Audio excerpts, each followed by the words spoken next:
강의사는 증시 각도기. 안녕하세요. 증시 나침반 안지원입니다. 네, 안녕하십니까. 각도기 흑산진입니다. 네.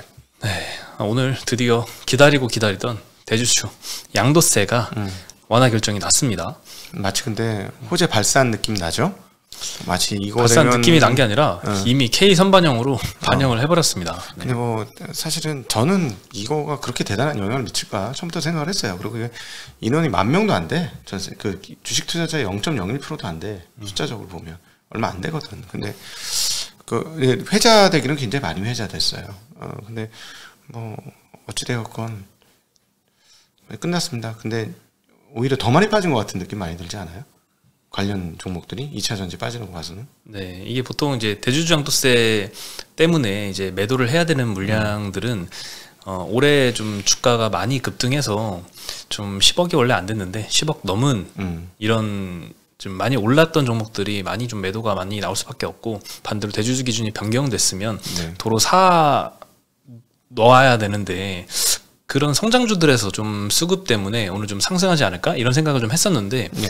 오히려 성장주들이 더 하락을 하는 모습을 보였고 또 그 10시 반 그쯤 아마 속보가 나면서 알려졌는데 네. 그 직후에 실제로 개인들의 순매수는 많이 올라왔습니다. 한 코스피에서 한 1,000억 들어왔고요, 한순간에. 그리고 코스닥에서도 한 1,500억 넘게 이렇게 들어왔는데 나머지 주체들이 좀 매도를 하면서 오히려 시장이 엄청나게 좀 하락을 했었습니다. 막판에는 그걸 좀 많이 되돌려서 코스피 코스닥 둘 다 0.5, 0.4%만 하락해서 끝났지만 장중에는 막 1% 넘게 하락했었죠, 양시장 다. 네. 네, 플러스에서 마이너스 1%까지 돌아서니까 다들 좀 약간 논란 분위기였던 것 같아요. 근데 제가 보기에는 괜찮은 것 같습니다. 왜냐하면은 15시 이후의 흐름들이 굉장히 중요하다고 보는데 외국인들이 오늘 또 샀어요. 양시장 본도 또 샀고, 그리고 15시 이후에 모양새가 좋아서 제가 보기에는 외국인들이 처음으로 들어오는 것 같아. 외국인들이 이 정도고 정말 오랜만에 10월달 빠져서 들어온 거 말고 지금 뭐 빠져서 들어오는 개념은 아니니까 매수가 좀 들어와서 뭐라 그럴까, 중장기 매수 지체가 드디어 들어왔다, 뭐 이렇게 표현해야 될까? 예, 오랜만인 것 같습니다. 연속으로 이렇게 사는 거는. 네. 네, 그리고 대주주 양도세 먼저 말씀을 드리면요, 일단 기준은 10억에서 50억으로 상향이 됐고요. 네. 내년 1월 양도분부터 적용할 계획이다. 말이 어렵지만 뭐 지금부터 이미 바뀐 겁니다. 네. 그래서 50억만 안 넣으면 내년부터 양도하는, 즉 매도하는 물량에 대해서는 이게 바뀐 기준이 적용이 될 예정이고요. 네. 뭐 아직 완전 통과된 건 아니고 시행령 개정안 입법 예고는 했는데 네. 국무회의를 26일에 거쳐서 연내 완료하겠다라고 했습니다. 이거는 뭐 국회를 통과해야 되는 상황이 아닌 거죠. 그러니까. 네. 네, 오늘 뭐 2차전지가 오늘 많이 하락을 했는데 네. 반도체도 같이 하락을 했다가 반도체는 좀 되돌렸어요. 삼성전자, 하이닉스는 뭐 플러스 그리고 보합 정도로 이제 끝났는데 아마 마이크론의 실적이 좀 기여를 한 게 아닌가라는 네. 생각이 들고, 오늘 저녁에 뭐 한 4% 오를 걸로 예상되고 있죠. 네, 시간외에서 그 정도 상승을 했고, 2차전지는 에코프로가 마이너스로 시작은 했지만 마이너스 폭이 더 커져서 마이너스 5%까지 하락했는데 반등은 못했던 것 같아요, 오늘. 네. 2차전지에서는. 그래서 마이너스로 좀 끝났던 것 같습니다. 사실은 그 2차 전지는 냉혹한 기간을 지금 버티고 있는 거죠. 이 위기의 순간들을 잘 넘어가야 됩니다. 왜냐하면 양극재 수출 20일까지 업데이트된 내용들 보면 수출 중량이 전년 대비 40% 빠졌고요. 일평균. 그 다음에 이제 수출 대금 총액은 전년 대비 52% 빠졌어요. 양하고 금액이 모두 빠지고 있어서 굉장히 좀 어려운 구간이다, 이렇게 볼 수 있겠고, 평균 수출 가격도 전년 대비 20%나 빠졌습니다. 네, 아무래도 리튬 가격 계속 하락한 게 영향을 미치고 있는 상황이다. 네, 네, 뭐 언젠가는 반등을 할 텐데 그 반등의 초입에서는 뭐 그 광물 가격의 반등을 먼저 좀 확인할 수 있지 않을까 그렇죠. 싶습니다. 그걸 다 기다리고 있죠. 모르겠어요. 김치 프리미엄을 얼마나 줄 수 있을지. 우리 비트코인도 김치 프리미엄 있잖아요. 제가 보기엔 네. 2차 전지에도 김치 프리미엄이 지금 적용이 되고 있는데, 다른 나라는 지금 한겨울에 들어왔어요. 근데 제가 보기에는 한국은 이제 여름이 끝나고 가을에 들어온 느낌? 그렇게 봤습니다. 네, 그 반등도 중요한데 일단 그 트럼프 이슈도 좀 해결이 돼야 될 것 같아요. 네. 근데 그게 이제 내년도 11월이잖아요, 대선이. 예. 좀 많이 남았다 보니까 그 사이에 좀 펀더멘털의 극적인 개선이 좀 있어야지 주가 반등에 좀 도움이 될 것 같고, 그렇지 않으면 그냥 뭐 지지부진한 모습을 조금 더 오래 볼 수 있지 않을까라는 생각도 듭니다. 네. 네, 오늘 업종별로는 보험업종만 아주 소폭 0.05% 상승을 했고 나머지 코스피 전 업종은 하락을 했습니다. 네. 오늘 제일 많이 떨어졌던 건 그동안 많이 올랐던 해운 쪽이었습니다. 운수 창고 업종에서 한 4% 넘게 하락을 했는데요. HMM이 12% 가까이 하락했고, 뭐 한익스프레스 이것도 굉장히 작은 종목인데 10% 하락했습니다. 대한해운과 페노션, 뭐 흥하해운 다 3에서 5%씩 많이 하락을 했습니다. 그리고 섬유유복 섹터도 하락했고 철강금속에서도 좀 소폭 하락을 했습니다. 그리고 반도체에서는 굉장히 좋은 전망을 매일 업데이트 해주고 있는 KB증권에서 오늘도 메모리 반도체의 고객사들의 패닉 바잉이 시작됐다라는 네. 업데이트를 해줬습니다. PC, 스마트폰 고객사로부터 D램과 낸드 주문이 예상보다 굉장히 빠르게 12월 달부터 들어오고 있는 모습이 확인이 된다고 하는데요. 네. 이유는 그동안 D램과 낸드가 워낙 많이 빠져서 가격이 ASP가 한 70%가량 하락해서 가격 메리트가 좀 생겼다. 그리고 업체들이 보유하고 있던 재고도 좀 많이 소진이 되면서 재고 축적 수요가 좀 급증하고 있기 때문이다라고 분석을 했고요. 네. 이에 따라서 올해 4분기와 내년도 1분기 D램과 낸드 가격이 비슷하게 한 18%에서 23% 정도 네. 분기 대비해서 상승을 예상을 하고 있습니다. 당연히 이렇게 예상보다 더 가격 반등이 빠르게 일어나면 삼성전자와 하이닉스의 실적 추정치도 상향이 될 수 있겠죠. 네. 네, 반면에 이제 삼성과 하이닉스의 보수적인 감산 정책 지속될 것이다라고 예상을 하고 있더라고요. 이 하이투자증권 등의 이제 삼성전자 하이닉스 반도체 경기는 이제 꺾였다라고 보는 시각도 정반대에 있는데 그 논리는 감산을 이제 그만할 것이다. 그렇게 되면 이제 뭐 공급이 다시 늘어날 수 있다라고 하는데 아직 KB증권의 시각은 보수적인 감산 정책을 이어갈 것이다라고 보고 있겠죠. 그래서 내년도에도 대표적인 포머 주식이 될 것이다라고 굉장히 공격적인 코멘트까지 남겨주셨습니다. 네. 패닉바잉 시작은 패닉은 아니잖아. 패닉바잉 아니야. 무슨 패닉바잉이야 지금? 패닉바잉까지는 패닉바잉 되려면 삼성전자 9만 원 근처 가야 패닉바잉 아니야? 아, 이 패닉바잉은 고객사들의 패닉바잉, 재고 축적 수요. 아니 그럴 거면 막 메모리 가격 팍팍팍 해야 되는데 이렇게 완만히 도는데 좀 과한 것 같은데. 네. 좀 긍정적으로 보는 시각인 것 같긴 합니다. 예. 네.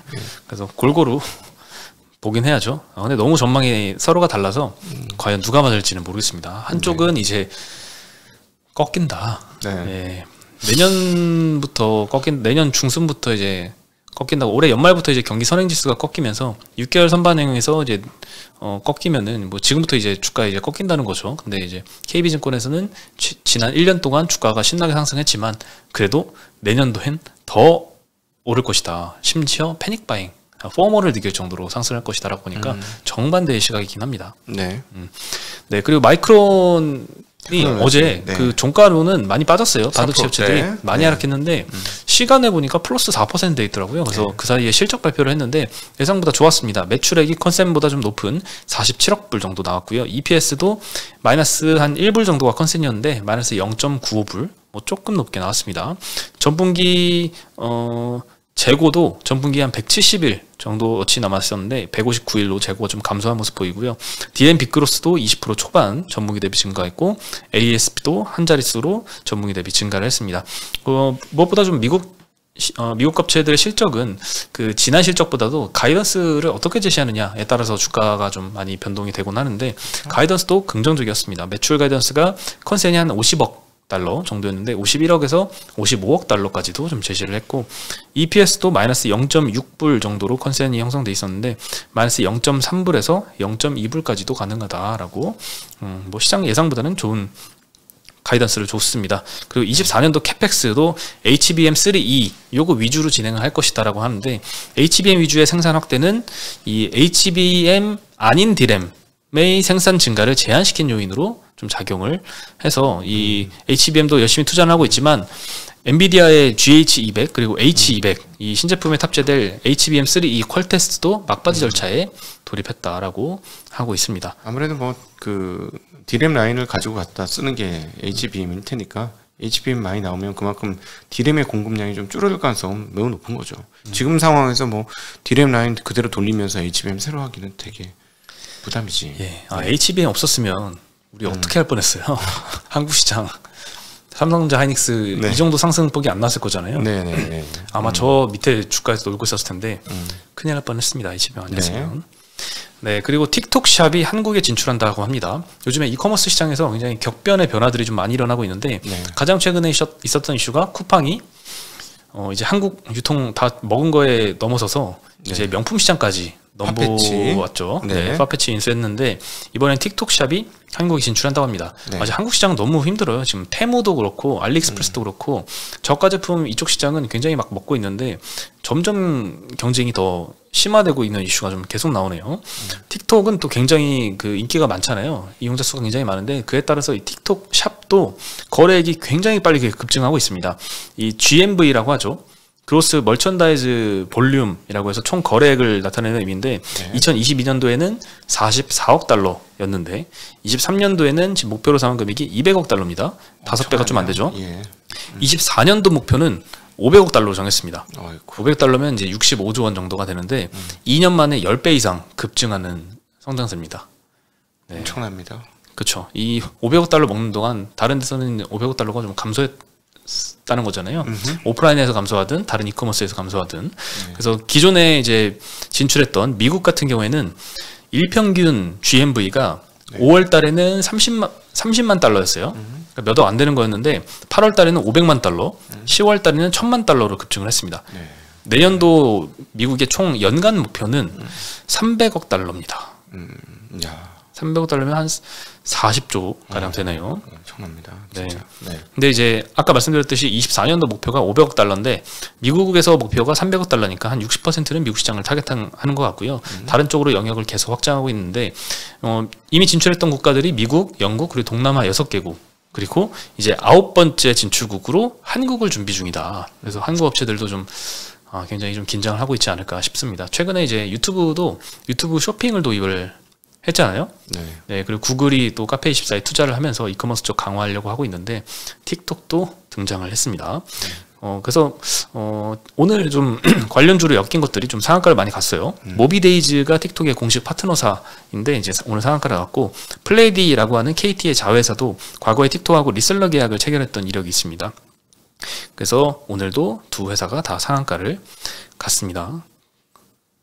네, 틱톡이 이제 나중에 이제 진출하면 어떤 결제사를 쓰느냐에 따라서 그렇죠. 또 뭐 수혜주를 또 찾을 수 있을 것 같고요. 젊은 친구들이 정말 많이 쓰더라고요. 네, 짧은 거. 네. 네, 또 플레이드 광고 시장 보니까 얼마 전에 얘기하면서 중간에 관심을 껐던 와이더 플래닛의 주가가 갑자기 궁금해져서 쳐봤습니다. 네. 그때 5연상 가고 나서부터는 관심을 껐거든요. 네. 안 쳐봤는데 오늘 보니까 오늘 8연상 찍을 뻔 하다가 오늘은 못 찍었습니다. 네, 어제까지 진짜? 7연상으로 마무리하고 오늘은 한 0.6% 상승해서 끝났는데 어마어마한 것 같습니다. 대단하네. 네. 예, 역시 사람은 유명해져야 되죠. 네, 유명하면 뭘 해도 잘 되는 것 같습니다. 근데 심하다 진짜. 네. 심해. 네. 그리고 이제 오늘 제일 많이 하락했던 해운주. 네. 해운주에서 신영증권에 여기 좀 여러 번 나오셨던 염경화 연구원님이 조선의 공모. 네, 조선의 공모님이 원래 담당하던 섹터였잖아요. 네. 근데 이제 페노션 커버리지를 이제 안 하겠다라고 중단 선언을 하셨습니다. 네. 최근에 페노션이 컨소시엄을 통해서 HMM을 인수를 했는데요. HMM 투자 의견은 매도로 일단 바꿨고요. 목표가는 어제가 22,000원이었는데 주가가 오늘 목표가를 15,000원으로 하향을 시켰습니다. 그리고 페노션은 아예 커버리지 중단을 선언을 했습니다. 조선의 공모셔. 단호하게. 아주 카리스마가 있습니다. 보통 아니십니다. 네. 네, 그리고 페노션에 대해서 좀 여러 가지 코멘트를 하셨는데, 페노션은 이제 3조 원 정도 이상증자를 공식 발표는 안 했지만 할 걸로 보이잖아요. 네. 어제 이제 조혜공 씨 답변도 6시까지였는데, 결국 이제 저희 방송 찍은 후에 나왔는데, 구체적으로 결정된 바 없다라고 답변을 했지만, 안 할 수가 없다라는 의견이 지배적이고요. 그래서 페노션이 이제 주주가치 희석이 불가피한데 그 희석 이후 가치 회복 기간은 1년 이상이 될 것이다. 좀 오래 걸릴 것이다라고 보고 있는 것 같습니다. 근데 애널리스트로서 1년 이내에 투자 전략을 제시해야 되기 때문에 명확한 주주가치가 얼마나 희석될지 희석 비율을 알 수 없어서 커버리지를 중단한다라고 밝혔고요. 중단. 아예 앞으로 언급도 안 하겠다는 얘기죠. 그렇죠. 그리고 기존의 페노션의 투자 포인트가 이제 벌크 시장 반등에 대비해서 벌크 운송 기재 투자를 늘리고 매출 레버리지 효과를 기대했던 것이었는데 이번에 이제 인수를 하면서 현금 유동성을 업황 다운턴을 직면한 컨테이너 선사 인수에 활용할 예정이기 때문에 이번 빅딜로 기존의 투자 포인트도 약해졌다라고 코멘트를 했습니다. HMM 같은 경우에는 HMM의 인수 자금이 이 조단위의 인수 자금이 HMM으로 들어가서 여기 좀 활용이 되면 좋은데 기존 채권단한테 가잖아요. 그래서 이제 미래를 위한 신규 투자는 오롯이 HMM 자체 자금으로 그렇지. 진행을 해야 되는 상황입니다. 빚이 너무 많은 회사 인수할 때 꼭 이게 문제죠. 네. 네, 그래서 인수 주체가 장기 계획으로 글로벌 상위 5위 선사가 되겠다라고 세웠나 봐요. 이걸 달성하기 위해서는 선박 기재 투자만 200억 달러 이상이 필요하다. 그래서 앞으로 배당 매력도 조금 기대하긴 어려워 보인다라고 언급을 했습니다. 네. 네. 그리고 갑자기 조금 의외로 산업은행에 대한 코멘트도 있었습니다. 오히려 산업은행이 이번 빅딜로 전 세계에서 가장 이상하면서도 해운업 투자를 잘하는 투자은행으로 급부상할 것이다. 네, 재밌는 코멘트를 남겨주셨어요. 네. 네, 아주 구조조정도 잘해가지고 잘 팔긴 한 것 같아요. 네, 그래서 금융위기 이후에 이제 글로벌 상위 컨테이너 선사를 한순간에 공중분해시킨 채권단은 한국뿐이다. 라는 좀 의미심장한 코멘트도 남겨주셨습니다. 어제까지는 뭐 하림 그리고 하림지주 이렇게 뭐 인수주체와 그 계열사들도 그냥 뭐 별다른 큰 이유 없이 막 급등했는데 이제 그거를 다소 안정시키는데 좀 기여를 하지 않았나 싶습니다. 네. 이제 좀 일거리가 줄어드셨다고 봐야 되는 건가요? 네, 한번 의견을 듣고 싶네요. 한번 오셨으면 좋겠네. 예.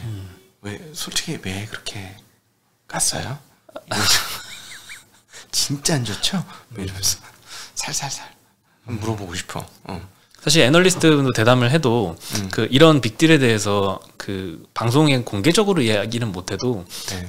나중에 이제 따로 이야기 코멘트를 해주시는 경우들이 있잖아요. 밥 먹으러 간다던가 뭐 이럴 때 뭐 네. 이렇게 공식적이지 않은 개인적 의견들 뭐 이런 거 얘기할 수 그런 게 있죠. 참 재밌는 것 같아요. 네. 예전에 이베이 코리아 인수하는 거에 대해서도 방송에서는 그냥 약간 보수적으로 이야기했는데 사석으로는 그거 네, 좀 그렇게 좀 심하게 얘기도 하고 최악으로 갔죠. 네. 네, 하여튼 재밌는 이슈들이 많은 것 같습니다. 네. 네, 오늘 소식은 여기까지고요. 지금 내일 다시 내일은 그 쪽지게님이 네, 인사드리겠습니다. 쪽지게님 참 설날이라 크리스마스라고 그럼 뭐 하고 할까 이랬더니 안 해. 이거 모자 쓰고 네, 하는 모자 쓰고 할거는 안 해. 안 해. 네. 각도기님만 연예인 기질이고 다른 분들은 그냥 일반인이에요. 저도 그렇고. 네, 그렇습니다. 네. 여러분 뭐 루돌프 뭐 이런 거는 못 보신다고 보시면 되겠습니다. 네. 예. 그리고 다음 주에 또 그 거의 저 혼자 이렇게 네네. 진행을 해야 되는 상황이죠? 예, 맞습니다. 제가 한 주간 제가 항상 매년 연말은 월스트리트에 있는 투자자처럼 그렇게 수익은 못 내는데 행동만 그렇게 하는 것 같다. 큰일 났다 이거. 내년을 위해서 제가 한번 심기일전하기 위해서 시간을 비웁니다. 네. 크리스마스 연휴로 다음 주 월요일은 휴장이고 화수목은 저 혼자금 진행하고 금요일은 또 마지막 날이라서 평일이지만 휴장입니다. 네. 네. 그래서 저는 다음 주에 다시 인사드리겠습니다. 네. 안녕.